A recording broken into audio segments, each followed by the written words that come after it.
What's up guys, this is the Gaming Guru here and today I'm playing Lord of the Rings Battle for Middle-earth 2.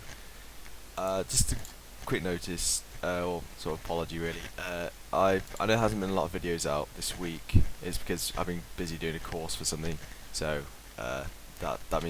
means there wasn't any videos this week, that's why.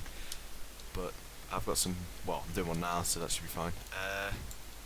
So I'm playing Lord of the Rings Battle for Middle-earth 2 and I'm playing on Helm's Deep, the Fortress of Men, if you didn't know that, but then again, I think most people would have, because Lord of the Rings is a pretty well-known thing.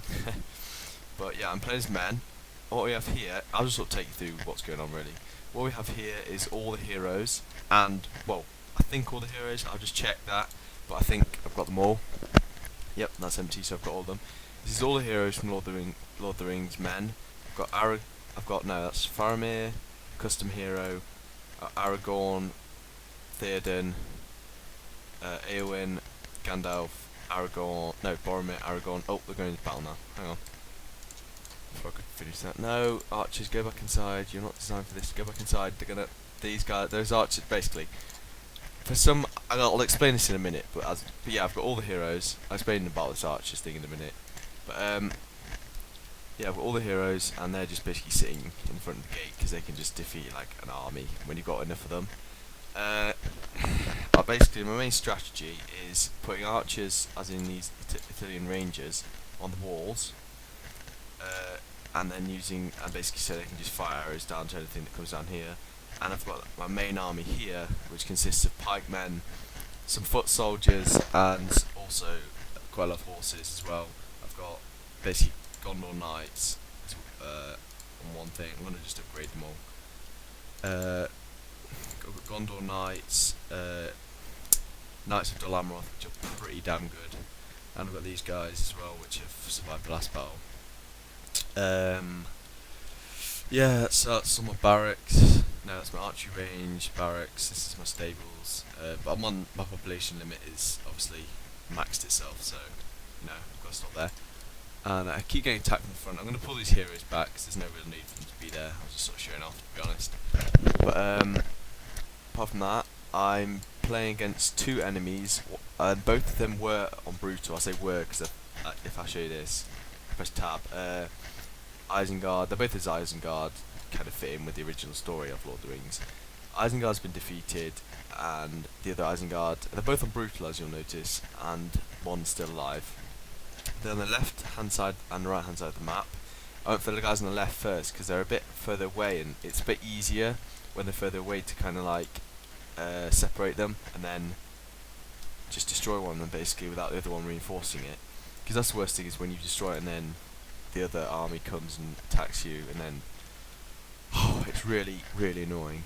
I'm going to hopefully keep this video to maybe about 5-6 minutes because there's no real need to go through too much for it, but I'll hopefully do a couple of videos on this, including possibly a campaign playthrough if I choose to. I think I might, but I'm not sure because people have played the campaign. A bit about this game. I think it was released in. I had the box on me. I'll have a look. It was released in maybe 2006 or something like that. I'll find that out later. But it's a pretty damn good game of Lord of the Rings.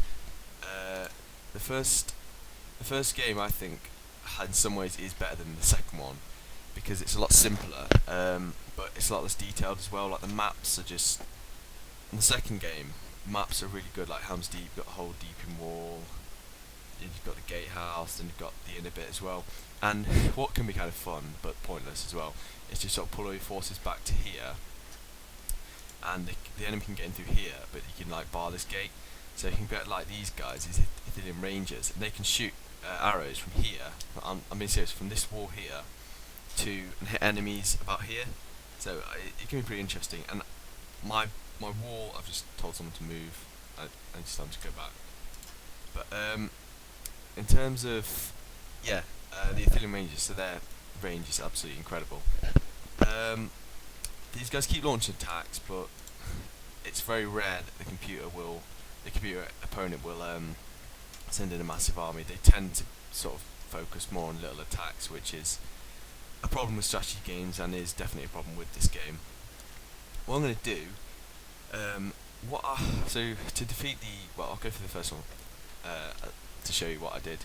So my strategy for defeating the first enemy was I had part of my army, as you can see. I'd pull it through this this, what's it called? Postern gate. Now the enemy can't go through, but you can. So you can pull like an army through it. It's pretty funny.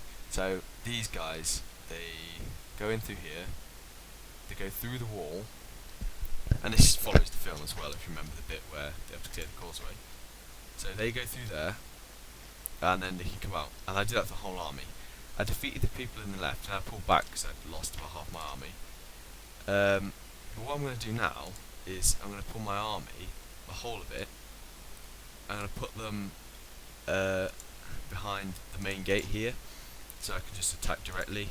Because their base is literally there. I mean, I can see it here. And I'm hopefully going to use the Army of the Dead at the top, which is one of my powers. I'm going to use the Dunedain Archers, Rohan, Arrows, Hobbit, Tom Bombadil, Earthquake. In fact, I could effectively defeat them now, although it would take kind of a lot of time. And so I might do that on a separate video, maybe a part 2 video. Oh, Earthquake's just come as well. And you can defeat like maybe 60% of the base using Earthquake. But it also damages your troops as well, as I found out, which is why I lost which is why I lost originally. Well, I didn't lose, but basically I defeated like my whole army by using Earthquake because I thought it wouldn't damage them, and it did, which is quite stupid of me. So it shows that I haven't played this game in a while. But it's still honestly one of my favourite strategy games of all time, and it really is good. So I might do a part 2 video of this, just to show like the attack of all these guys. You probably want to see that, so it's worth it. So it's not just me rambling. Apart from that, we'll also be playing Minecraft.